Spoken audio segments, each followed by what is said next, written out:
লাশটা পড়ে আছে আপনার বাড়ির উঠানে, আপনার স্ত্রী, আপনার সন্তান, আপনার ভাই, আপনার খালা, আপনার ফুফু আপনার লাশে চারপাশে কান্নাকাটি করছে। আপনার তরুতাজা শরীরটা বিছানার ওপরে পড়ে আছে এইভাবেই। কিছুক্ষণ পরে কিছু মানুষ এসেছে, আপনার স্ত্রী বা আপনার আব্বা এসে আপনার শরীরটাকে ধৌত করেছে। ধৌত করার পরে আপনাকে কাফনের দুইটা কাপড়ে মুড়িয়েছে। মোড়ানোর পরে আপনার সন্তানেরা, আপনার ভাইয়েরা আপনার ওই শরীর লাশটাকে খাটিয়ার ওপরে রেখে গোরস্থানের উদ্দেশ্যে যাত্রা করেছে। দুনিয়ার সফর শেষ, ভাই বোনের সাথে থাকা শেষ, খালা খালুর সাথে থাকা শেষ, স্ত্রীর সাথে থাকা শেষ, সন্তান সন্ততির সাথে থাকা শেষ, মা বাবার কাছে থাকা শেষ, সকল কিছুর কাছে থাকা শেষ হয়ে গেছে। এখন সময় হয়ে গেছে দুনিয়া ছেড়ে আখিরাতে আল্লাহর কাছে যাওয়ার সময়। সাদা পোশাকে কাঠের খাটিয়ার উপরে চড়ে। কোথায়? গ্রামের বাহিরে বাঁশঝাড়ের তলে, মাটিতে খোঁড়া ৩.৫ হাত কবরের মধ্যে। কবর দেখেছেন? সর্বোচ্চ এতখানি চওড়া হয়, সর্বোচ্চ এতখানি চওড়া হয়। এক মাজার সমপরিমাণ গর্ত হয়। আমার যে মাজা, এই মাজার সমপরিমাণ গর্ত হয় কবরের। আর কবরটা আপনার শরীরের লম্বা অনুযায়ী লম্বা হয়। লাশ কবরের ওপরে নামিয়ে দেওয়ার, কবরের মধ্যে নামিয়ে দেওয়ার পরে বাঁশ দিয়ে ঢেকে দেওয়া হয়। ওই ঘরটা অন্ধকার হয়ে যায়।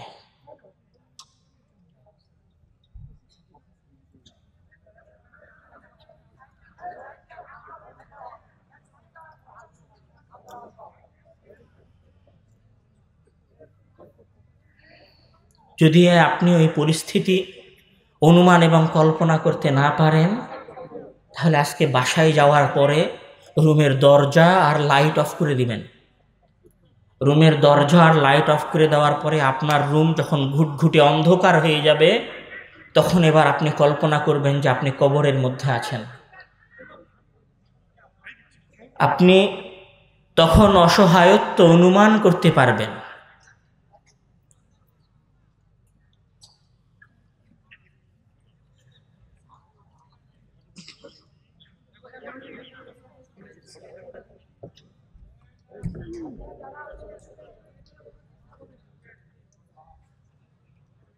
বলছিলাম যে দুনিয়ার সফর শেষ হয়েছে আর আখিরাতের সফর শুরু হয়েছে।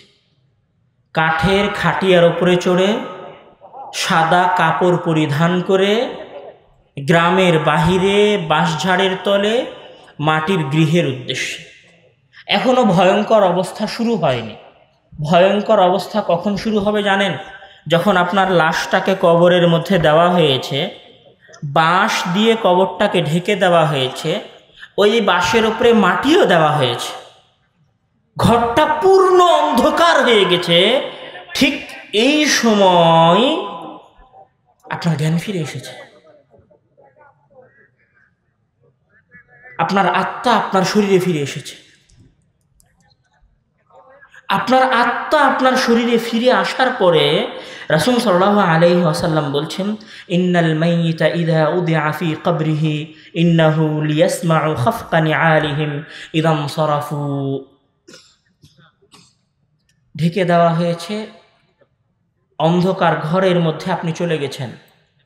হুট করে আপনার আত্মা আপনার শরীরে ফিরে এসেছে।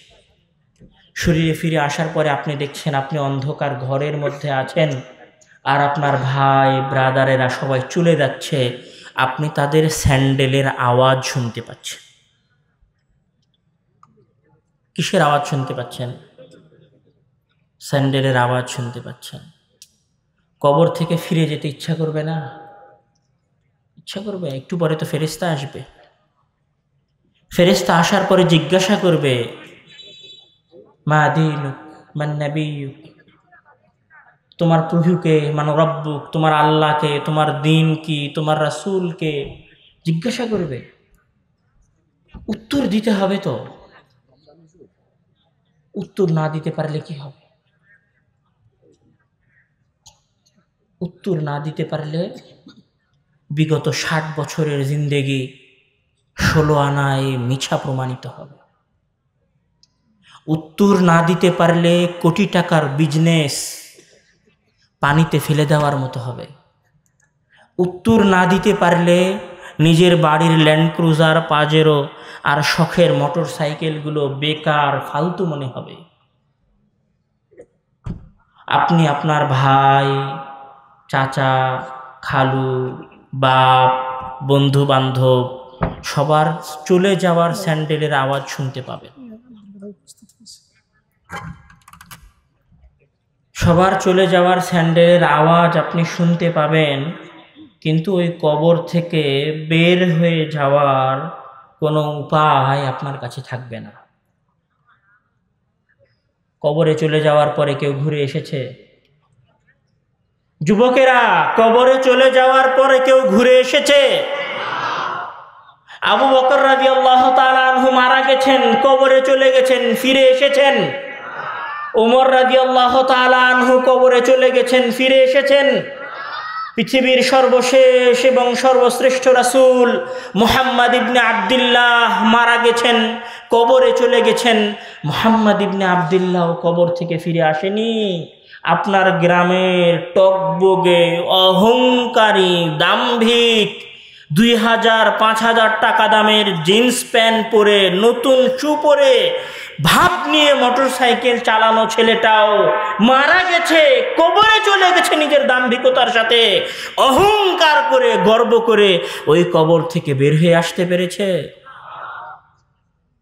আজ থেকে 100 বছর আগের সকল মানুষ যদি কবরে যেয়ে থাকে, আমি আব্দুর রহমান, আমরা এই সম্মেলনে যারা উপস্থিত আছি, আল্লাহর কসম আজ থেকে 100 বছর পরে এই মাঠে হয়তো আবারও সম্মেলন হবে, আবারও জালসা হবে, আবারও আলোচনা হবে। আমি আব্দুর রহমানও থাকবো না, আপনারা শ্রোতারাও কেউ থাকবেন না। সবার জায়গা হবে কোথায়? বাঁশঝাড়ের নিচে, ওই কবরে। এটাই জীবনের প্রকৃত বাস্তবতা, এটাই জীবনের প্রকৃত সত্য কথা।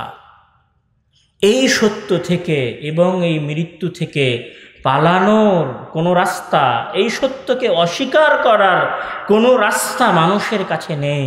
পৃথিবীর কোনো মানুষ মৃত্যু থেকে বাঁচতে পারেনি। আইনস্টাইন পৃথিবীর সবচেয়ে বড় বিজ্ঞানী, মুক্তি পায়নি। পৃথিবীর আরও যারা বড় বড় বিজ্ঞানী এসেছেন, টাইম ট্রাভেলার আবিষ্কার করার চেষ্টা করেছেন, তারাও কেউ মৃত্যু থেকে বাঁচতে পারেনি। আমরাও কেউ মৃত্যু থেকে বাঁচতে পারবো না। মারা যাব এ কথা সত্য, কবরে যাব এ কথা সত্য, কিন্তু কখন কবরে যাব আর কখন মারা যাব এটা আমরা জানি না, এ কথাও সত্য। আজকের জালসায় যেহেতু আমরা জানি না কখন মারা যাব, কখন কবরে যাব, সুতরাং আমার উদাত্ত আহ্বান থাকবে, আজকের পরে যেন ওই মৃত্যুকে ভয় করে, ওই কবরের কথা স্মরণ করে আমরা এক ওয়াক্ত সালাত পরিত্যাগ না করি। অদা করতে পারবেন না এই মাঠে থাকা যুবকেরা, যে আজ থেকে ইনশাআল্লাহ এই মর্মে ওয়াদা করছি যে আগামী জীবনে কোনোদিন আল্লাহ তোমার সন্তুষ্টির আশায় সালাত পরিত্যাগ করব না ইনশাআল্লাহ। আল্লাহ তুমি আমাদের সকলের মনে মৃত্যুর ভয় এবং কবরের ভয় ঢুকিয়ে দাও, এবং সেই ভয় থেকে নেক কাজ করার, অন্তত 5 ওয়াক্ত সালাত আদায় করার তৌফিক দান করো। আল্লাহুম্মা আমিন। ওয়া আখির দাওয়ানা আলহামদুলিল্লাহি রাব্বিল আলামিন। ওয়া আসসালামু আলাইকুম ওয়া রাহমাতুল্লাহি ওয়া বারাকাতুহু।